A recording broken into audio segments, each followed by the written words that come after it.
Okay, so this is my presentation. I will be comparing rugby player data and looking at the correlation. So first off, we have some definitions. We have the mean, which is the sum of all values divided by the amount of values, which helps determine an average value. For median, this is the middlemost value in the data set, and mode represents the value that occurs most within the data set, and correlation measures the strength of connection between data sets to determine their relationship, and this can be in both a positive or negative direction. So looking at the data set here, I outlined the weight, bench max, calories, and minutes of daily exercise. So for mean, for weight, we have 223. Our median weight is 231. Our mode for weight is 235. Our mean for bench max is 331.4. Our median is 331, and then our mode is 320. Mean for calories consumed is 3,572.75. The median is 3,475, and our mode is 3,400. And for minutes of daily exercise, our mean is 145.75, 145 for the median, and then 145 for the mode.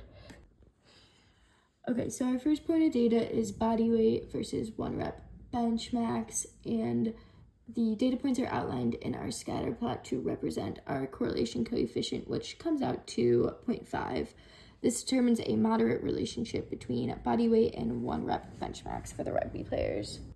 The next point of data is comparing weight versus calories consumed, and our correlation coefficient comes out to 0.64 for this value.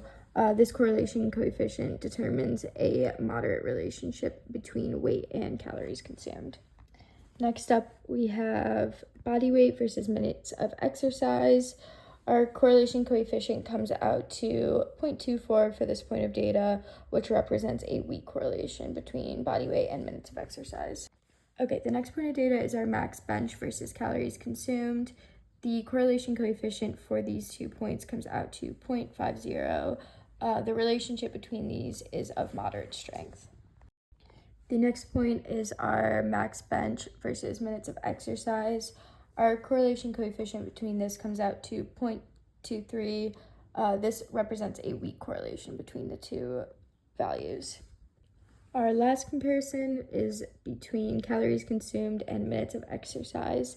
Our correlation coefficient for this comes out to 0.61. This represents a moderate correlation between calories consumed and the minutes of exercise. In conclusion, the strongest correlation we have is between weight and calories consumed with a correlation coefficient of 0.64. The second strongest correlation we have is between calories consumed and minutes of exercise, which comes out to 0.61. A causal relationship cannot be assumed by a moderate correlation because correlation does not equal causation. With the strongest correlation we have only being a moderate correlation, we cannot assume anything about the causation, and we would need to do further testing to determine causation between these variables.